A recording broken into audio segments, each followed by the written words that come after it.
Iya, ini peta IHSG hari ini.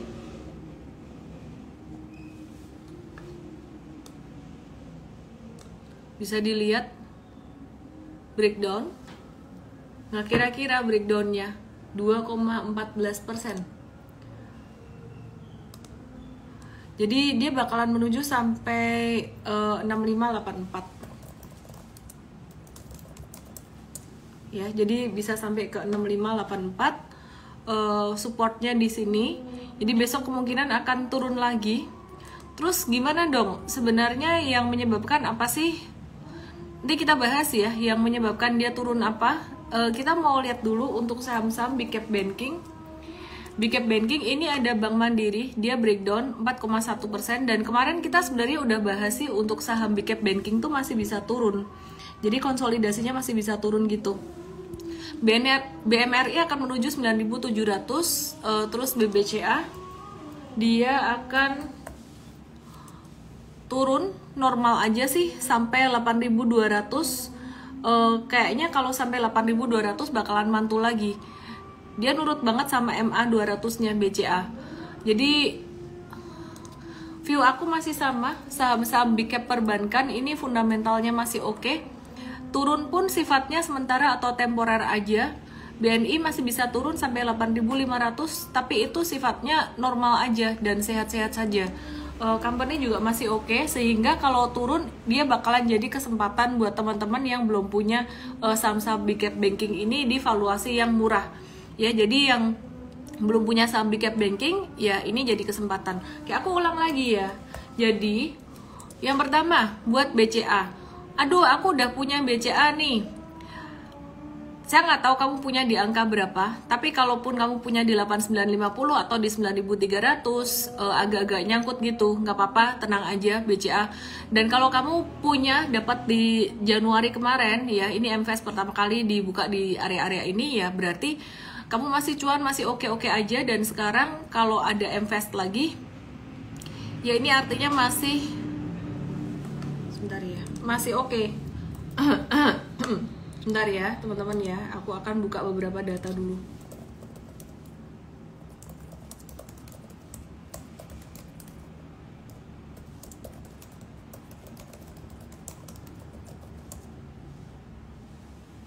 Ya, aku ulang ya.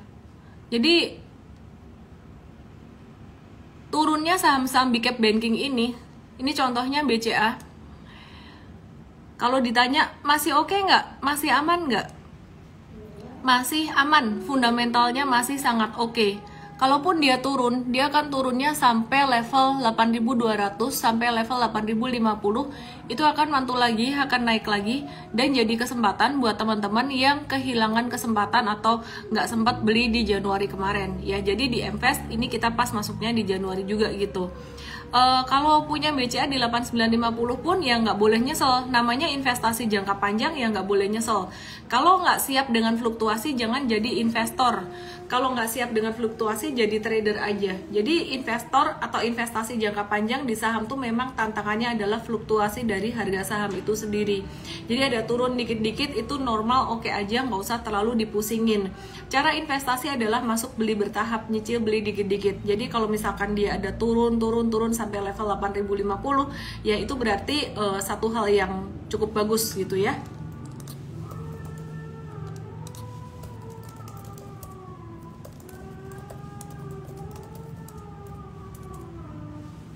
Oke. Terus kita lihat BBRI itu juga sama. Kalau teman-teman hari ini kaget dia turun 2,48%, sebenarnya kalau ngelihat chart ini masih oke kok. Low-nya terendahnya di tahun 2023 ini tuh di level 4.300-an, 4.380-an. Jadi sekarang masih di 4.710 tuh masih oke. Kalaupun turun sampai 4.550, jadi kesempatan yang bagus buat teman-teman yang mau long term investing bisa investasi gitu. Jadi ini ada komen yang lucu nih, Effendi Liu Chunwan. Ini bener banget. Kalau kamu nggak siap mengalami floating loss, fluktuasi dengan floating loss, mestinya jadi trader aja. Kalau jadi trader itu nggak akan ngalamin floating loss, tapi realized loss. Kenapa? Karena Begitu turun, breakdown, langsung cut loss gitu. Cuan bungkus, turun cut loss. Nah, itu lebih jantungan lagi. Jadi intinya di saham mau long term investing, mau trading, dua-duanya ada resiko. Cuman kalau long term investing, saham-sahamnya yang strong itu koreksi-koreksi gitu nggak apa-apa ya. Jadi nggak boleh galau, nggak usah galau. Mesti paham gitu. Jadi ini lucu juga, nggak berani terima fluktuatif jadi investor untuk floating loss, terus nggak berani cut loss jadi trader. Jadi ya gak berani rugi ya jangan di saham. Bener. Oke, terus kita akan cek untuk saham Bank BNI, BBNI. Ini bakalan bagi dividen lumayan gede. Jadi kalau ada koreksi di sini aku bisa bilang terang-terangan aja sih. Ini kesempatan buat kalian dapetin saham big banks murah gitu. Karena kemarin aku pikir udah susah nih dapat big banks murah. Ternyata sekarang dikasih diskon lagi. Dan diskon yang terjadi kali ini pada saham-saham big banks ini penyebabnya bukan dari dalam negeri loh. Penyebabnya dari luar negeri, dari eksternal gitu, yaitu kejatuhan dari beberapa bank di Amerika, salah satunya Silicon Valley Bank. Nanti aku akan cerita di situ dia jatuhnya kenapa dan efeknya gimana buat Indonesia dan juga perbankan di Indonesia. Intinya adalah kejatuhan kali ini tuh sifatnya faktornya eksternal, bukan karena faktor fundamental dari perbankan Indonesia, bukan karena makro nasional di Indonesia gitu ya. Jadi ini adalah satu kesempatan. Cuman cara masuknya bukan terus langsung hajar jebret langsung masuk semua. Dalam jangka panjang perbankan Indonesia masih bagus, tapi dalam 1-2 hari ke depan masih bisa ada normal correction. Ya, jadi masih bisa ada normal correction 1-2 hari ke depan ya. Jadi teman-teman kalau mau long term investing, seandainya beli besok terus besoknya masih ada turun dikit gitu, ya udahlah, let go lah, nggak apa-apa, beda dikit-dikit. Jangan sampai mau investing bener-bener pas di bottom banget gitu. Tapi kalau misalkan besok ternyata nggak beli, mau belinya lusa gitu, baru dapat duit lusa, misalkan cairin deposito dikit gitu ya, uang dingin, lusa baru bisa beli, lusa ternyata naik dikit gitu, ya udah cincailah, nggak apa-apa. Jadi mesti punya mindset cincai gitu loh kalau untuk investing. Nah sekarang aku mau bahas dulu apa yang bikin market itu turun terkoreksi 2,14%. Jujur sih tadi pagi aku memperkirakan ini bakalan sentimennya ada yang positif gitu, karena ya ini The Fed itu ada potensi untuk menahan suku bunga, menunda kenaikan suku bunga gara-gara bank-bank di Amerika yang mereka menyatakan bankrupt atau collapse gitu. Dan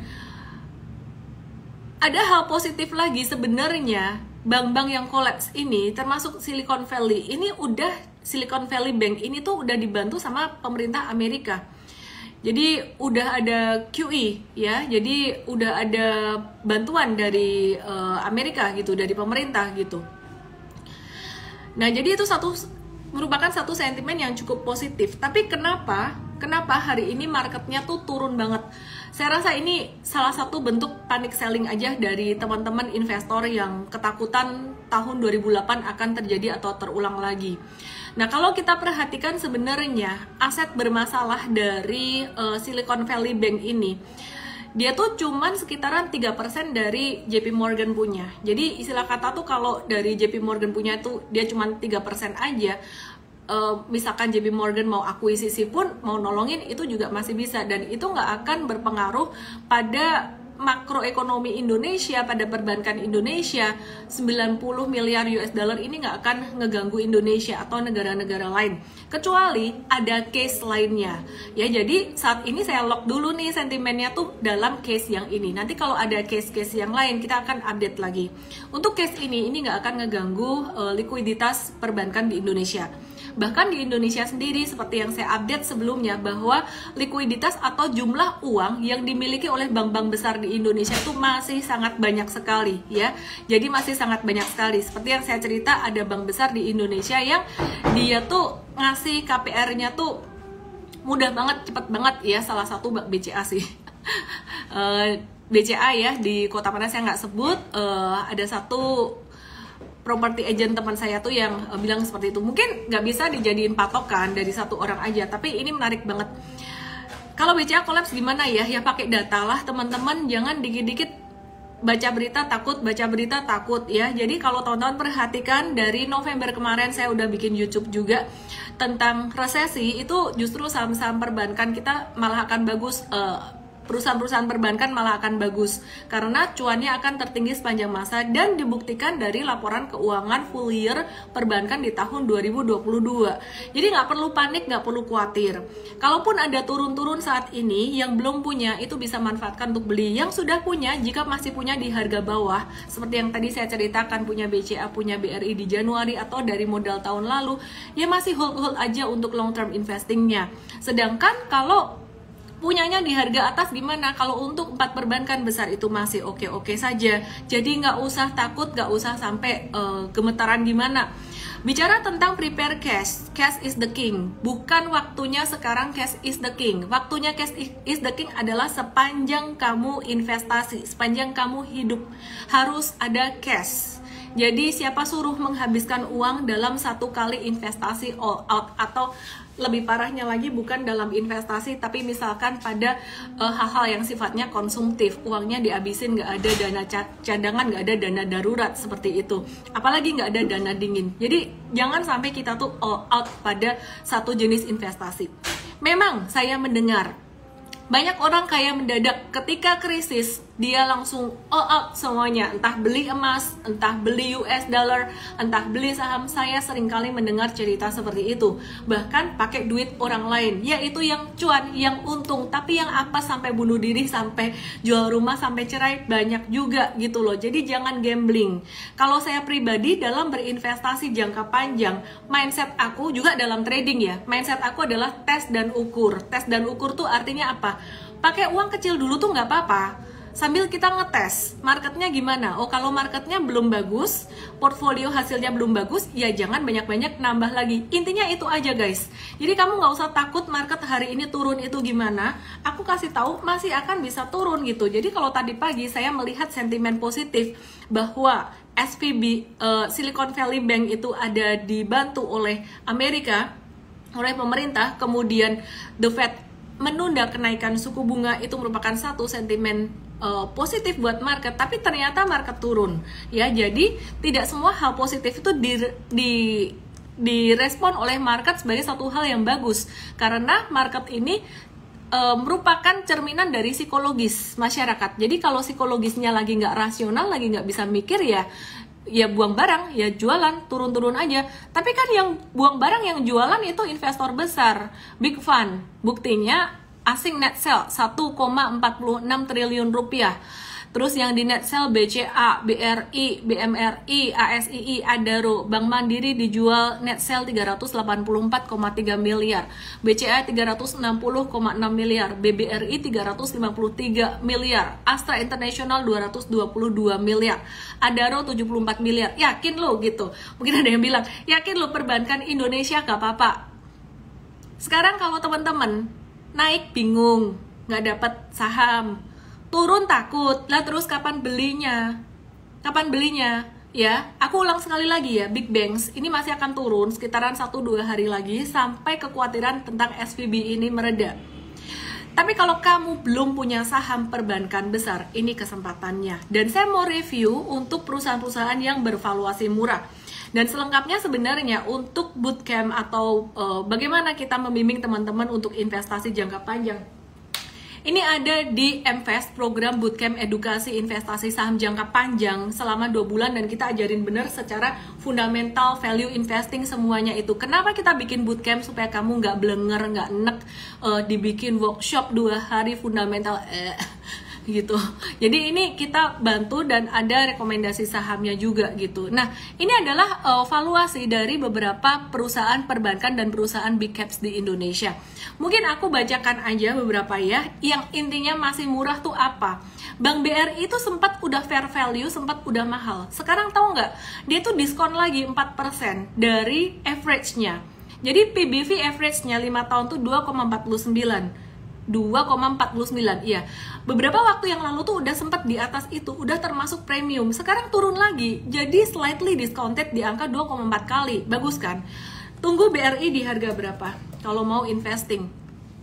Wait, aku buka chart ya. BBRI.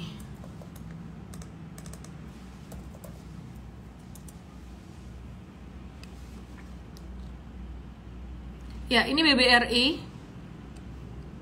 Terdekat dia bakalan turun ke 4670, tunggu aja dulu. Kalau sampai breakdown 4670 dia bakalan bisa sampai ke 4550, dan di sini cakep banget 4550 ini ada double support.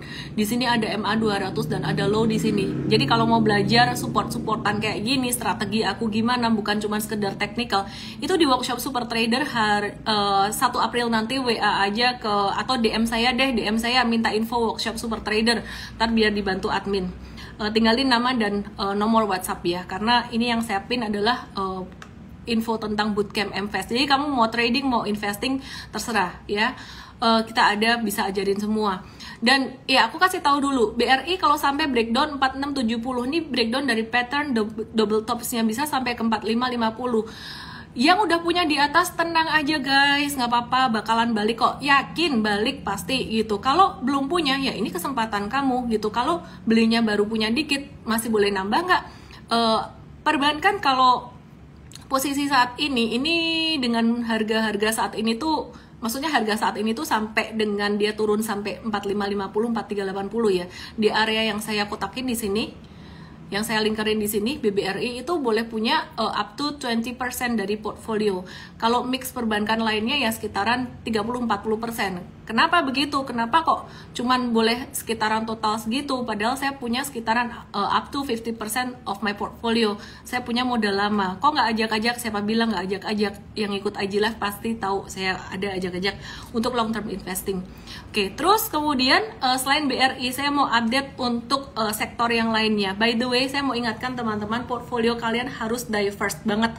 Bukan cuma trading aja. Up to 50% tuh harus investasi. Yang trading yang mungkin sekitar 20-30% aja, kalau bisa lebih kecil 20% kalau kamu belum pengalaman trading. Sekarang aku mau, ini ada bilang nih, Putra Jayasen BBRI udah mau bagi dividen loh, hayo, ya baguslah. Berarti kalau dia jatuh tuh justru malah bagus, malah dapat murah, nanti dividen yieldnya pasti akan jadi makin besar dong kalau harga sahamnya makin murah. Aku meresponnya dengan sangat positif sekali. Koreksi market kali ini tunggu jatuh 1-2 hari lagi. Jadi market dalam jangka pendek daily masih akan jatuh, sedangkan untuk jangka menengah panjang ini masih akan bagus. Astra International secara jangka pendek M-Trade ada cut loss terang-terangan aja. BP 0% sampai cut loss 4,5%. Cuman teman-teman, kita melihatnya sebagai satu hal yang positif untuk jangka menengah panjang, di mana valuasi dari Astra International ini ya, ini kan dia turun lagi. Masih di atas 5.550 tuh masih bagus, dan dia lowestnya tuh di 5.200. Artinya ini teman-teman yang investasi batch 1 ini juga udah cuan gitu loh. Jadi yang belum punya masih bisa investasi nggak? Untuk Astra International ini diskon valuasinya, bukan diskon harga ya. Diskon valuasinya itu masih 33% dari average ya. Jadi kalau Astra International average-nya tuh 12,28 kali. Itu diskon valuasi 33%. Saat ini PE ratio-nya tuh sekitaran 8,18 kali. Mungkin teman-teman berpikir, ya PE ratio murah, tapi kondisi saat ini lagi nggak bagus. Ya sekarang teman-teman yang namanya long term investing, kalau kamu masuk kondisi market bagus, berita bagus ya, harga udah mahal, valuasi udah mahal ya. Jadi semangat, oke? Oke ya, semangat. Makanya jangan cuman mikirnya saham yang gorengan atau auto reject atas terus, karena sebentar lagi mau ada auto reject bawah simetris. Astra nutup gap ya Miss? Iya betul. Sekarang aku mau review untuk saham TLKM. TLKM ini dia diskon lagi. Sempat waktu itu lumayan mahal, sempat naik. TLKM ini diskon 10% dari dia punya average PE average-nya tuh 20,03 kali selama 5 tahun, dan diskon jadi 17,94. Nah untuk TLKM ini hari ini turun dikit memang. Beberapa hari udah naik. TLKM mungkin tungguin sekitaran level 3.900 buat yang mau long term investing, tapi ini bukan favorit saya. Nah kemudian untuk Indofood, anyway yang mau dibimbing untuk long term investing langsung aja ke MFest, dia ada diskon 72%, karena beberapa saham udah naik dibandingkan Januari kemarin, tapi memang ya sekarang diskon lagi ya untungnya kalian. Indofood ya, Indofood ini teman-teman waktu itu juga udah fair value sebenarnya. Naik ke sini tuh udah fair value dan udah cukup mahal. Nah, untuk Indofood ini teman-teman bisa trading ataupun investing itu tunggu sekitar level 6025. Kalau untuk investing sekarang masih boleh masuk, beda dikit-dikit, tapi kalau untuk trading ini wait and see dulu, atau selain nunggu di 6 ribuan, nunggu di Mtrade kasih real time ya, kasih real time beli. Mtrade hari ini banyak jualan. Ada beberapa cut loss, ada beberapa profit taking, nanti saya akan share, tapi hari ini kita ada profit taking, HMSP cuan 31-34%. Thank you to all team coach dan juga untuk sistem trading and trade yang di develop juga oleh tim dev kita. Oke, terus kemudian sektor properti, kita mau review untuk BSDE, sekarang ini masih diskon 37% dan BSDE ini turunnya nggak signifikan. Kenapa? Bentar ya.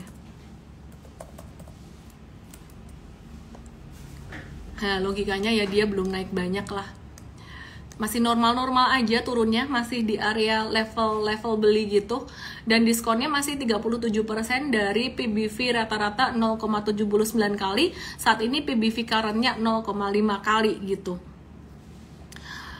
Oke, Gusti, bentar aku bahas ya. Oke, terus kemudian ada beberapa sektor yang lainnya, ada beberapa saham yang valuasinya terdiskon lainnya akan dibahas di morning briefing besok ya, morning briefing besok, dan juga hari Sabtu nanti kita spesial bahas makroekonomi karena pada takut tentang SVB ini, tentang bank-bank di Amerika.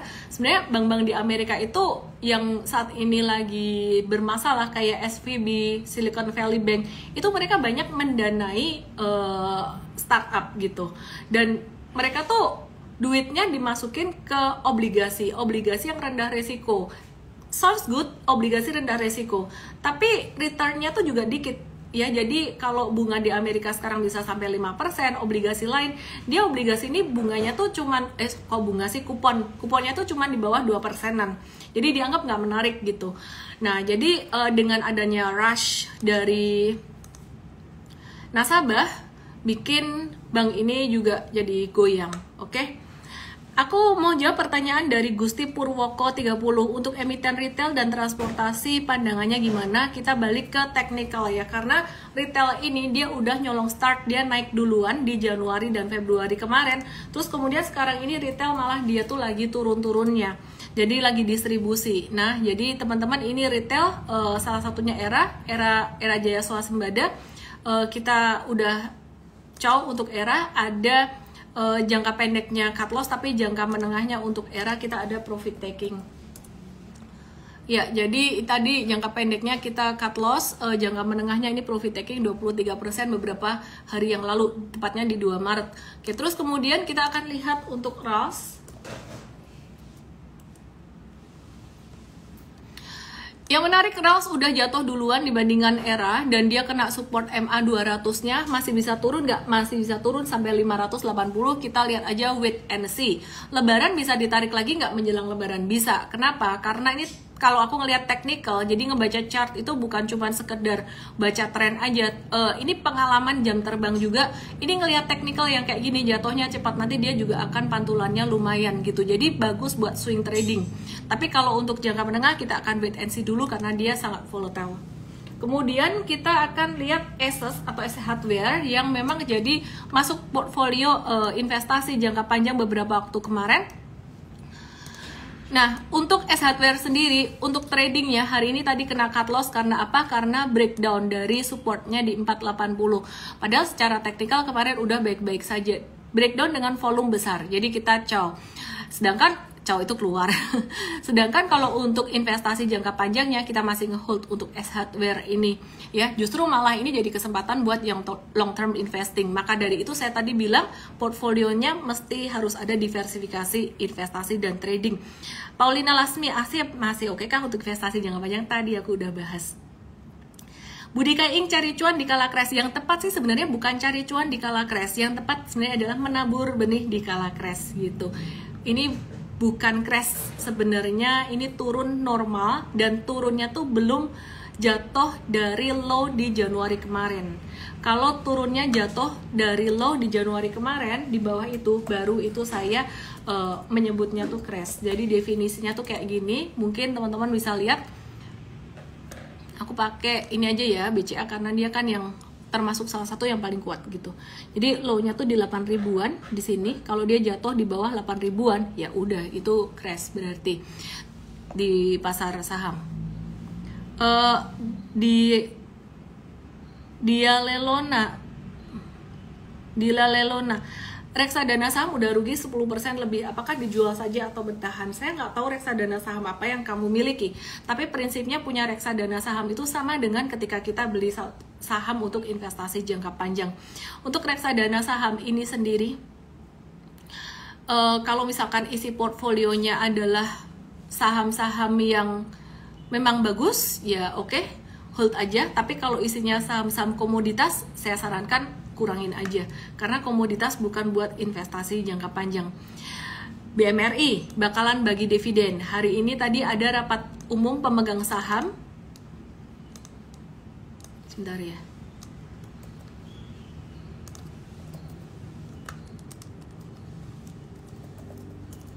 Sebentar ya.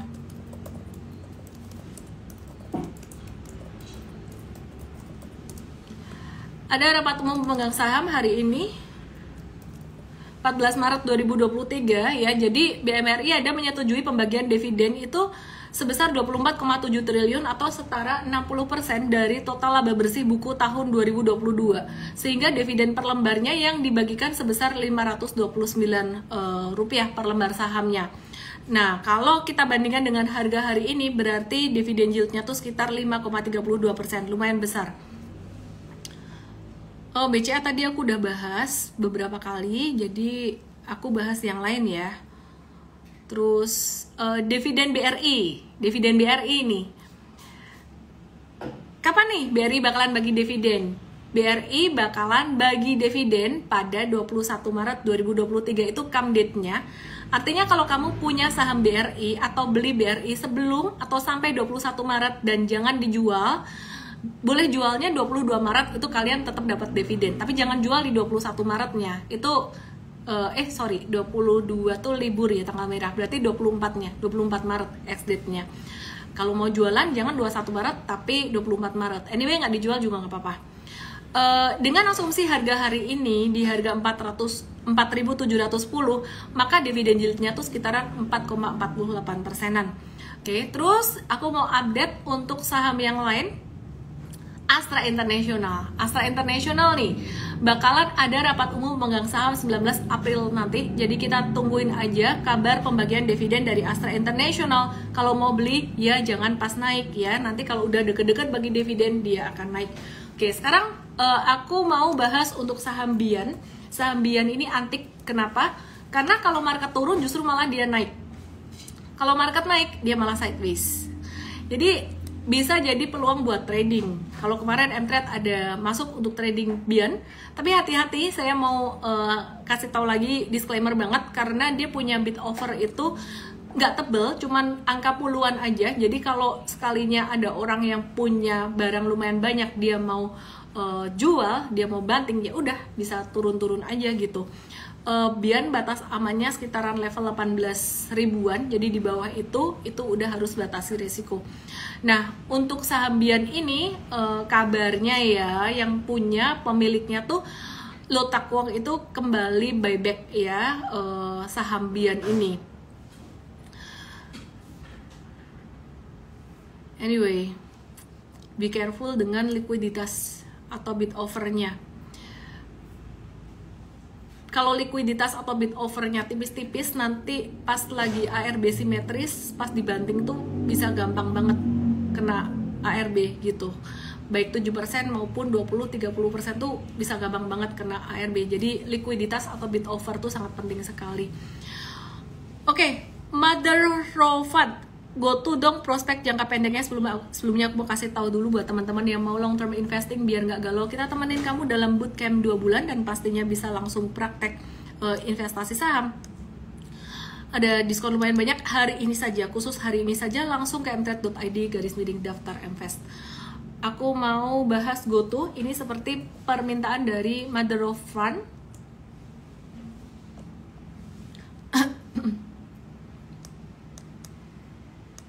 Ya, ini perhatikan di sini, ini GoTo-nya, dia udah naik lumayan signifikan dari bawah. Kita pakai technical selalu ya. Kita GoTo sih belum terlalu tertarik ya, belum tertarik lah untuk trading maupun untuk investing ya. Jadi untuk tradingnya kita nunggu dia breakout 131, tapi kondisi market kayak gini trading breakout tuh kita harus lebih berhati-hati. Jadi antara breakout 131 atau buy on weakness 116 gitu. Nah, jadi untuk GoTo sendiri aku mau kasih satu sentimen yang cukup positif, yaitu sentimen PHK loh. PHK kok malah positif sih? Ya kamu ngelihatnya dari kacamata siapa? Kalau ngelihatnya dari kacamata karyawannya itu sentimen negatif. Dan yang lucu, aku dengar dari temanku pengusaha lumayan besar dan dia ngikutin banget orang-orang yang di PHK dari perusahaan-perusahaan startup besar itu. Mereka itu gak mau menurunkan standar gajinya. Jadi kalau mau ngelamar kerjaan di tempat lain itu mau naik terus. Itu logikanya dari mana gitu loh. Logikanya tuh gimana saya juga gak tahu gitu. Nah, kembali lagi ke GoTo. GoTo ini dari kacamata pengusaha, dia tuh dari rugi besar setelah PHK, setelah efisiensi banyak ya, itu jadi ruginya tuh dikit. Ketika rugi dikit ya, ini artinya bagus buat perusahaan. Dan bukan tidak mungkin GoTo mungkin tahun depan kalau dia terus melakukan efisiensi dengan baik, dengan konsisten, bisa cuan. Jadi mari kita lihat saja, oke? Antam, banyak yang nanya gimana nasibmu kini. Baik, kita lihat Antam. Bagus, marketnya turun, yang nonton IG Live banyak, artinya banyak calon investor. Antam masih akan turun lagi sampai 1765. Dan memang seperti inilah karakter saham komoditas, baik oil, metals maupun batu bara, gas juga. Jadi ajrut-ajrutan, kalau mau naik, naiknya kenceng banget, tapi kalau mau turun, turunnya kenceng banget juga. Maka dari itu, dan juga dalam jangka panjang untuk Antam dan saham-saham komoditi itu nggak pernah konsisten naiknya gitu. Astra International juga nggak konsisten naiknya, tapi Astra International sekarang lagi PI-nya memang valuasinya murah banget. Jadi buat yang mau profit taking ketika nanti valuasi mahal, silahkan. Kalau gitu saham komoditi boleh dong pakai cara kayak gitu juga? Jangan. Kenapa? Karena however Astra International itu dia anak usahanya banyak, ada yang otomotif juga, nggak semuanya tuh komoditas. Tapi kalau kayak gini, Antam ini kan full komoditas ya, jangan investing. Untuk trading gimana? Wait and see dulu lah di level 1765 atau 1700-an. Saya tahu kalian kenapa nanya Antam, karena nyangkut kan. Buat yang nyangkut gimana?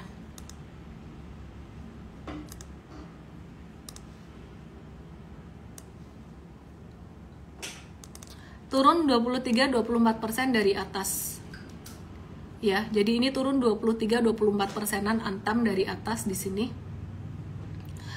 Jadi sabar-sabar aja teman-teman ya, sabar-sabar aja buat yang nyangkut Antam, karena dia volatile. Kalau ditanya apakah akan balik ke 23 atau 24-an, ada kemungkinan balik, tapi kapannya ya saya nggak tahu. Cepat nggak? Bisa jadi dalam mungkin 3 bulan 4 bulanan akan ada fluktuasi lagi. Cuman kalau saya ngomongnya nggak semantap saham-saham perbankan gede ya masuk akal, karena perbankan gede itu fundamentalnya sangat kuat dan bagi dividennya gede juga gitu, dia nggak siklikal. Oke, bank digital gimana? Bank digital belum ya, jadi masih wait and see juga. Sekarang sentimennya untuk sektor teknologi masih agak berat dengan kenaikan suku bunga yang masih terus-menerus seperti ini. Suku bunga Amerika yang naiknya ditahan gara-gara mereka lagi fokus ngurusin bank-bank yang bangkrut ini bisa dipandang sebagai satu hal yang positif sementara, tapi bisa dipandang sebagai satu hal yang negatif buat sebagian orang atau sebagian investor. Kenapa? Karena mindsetnya adalah mau ya cepet selesai gitu loh. Dengan ditunda sementara ini, maka puncak dari kenaikan suku bunga Amerika bisa jadi lebih lama gitu. Oke, banyak yang nanya BBTN kenapa harus merah padahal 2 hari lagi rapat umum pemegang saham. Sama dengan bank-bank yang lainnya, dia kan nggak turun sendirian. Memang hari ini dia breakdown untuk BBTN. Ini valuasinya parah murahnya ini. Dibandingin 4 saham perbankan tadi, ini valuasinya parah murahnya. Jadi sekali lagi ini salah satu pilihan untuk investing juga, tapi bukan untuk trading. Kita nggak trading saham-saham yang breakdown. Kalau Anda punya buy on support, mungkin beberapa hari kemarin di support terus ada sempat beli, terus dia jatuh, cut loss aja dulu. Ases udah aku bahas ya. Jadi teman-teman, besok kita akan bahas lebih detail di morning briefing M-Trade untuk tradingnya gimana, dan pastinya secara real time di Stockpick M-Trade. Sedangkan untuk yang mau investasi jangka panjang, langsung aja ke mtrade.id/daftar Mvest, karena malam hari ini, khusus malam hari ini ada spesial diskon sampai 72% ya. BNGA kalau nggak turun-turun dia udah nungguin berminggu-minggu tuh kan.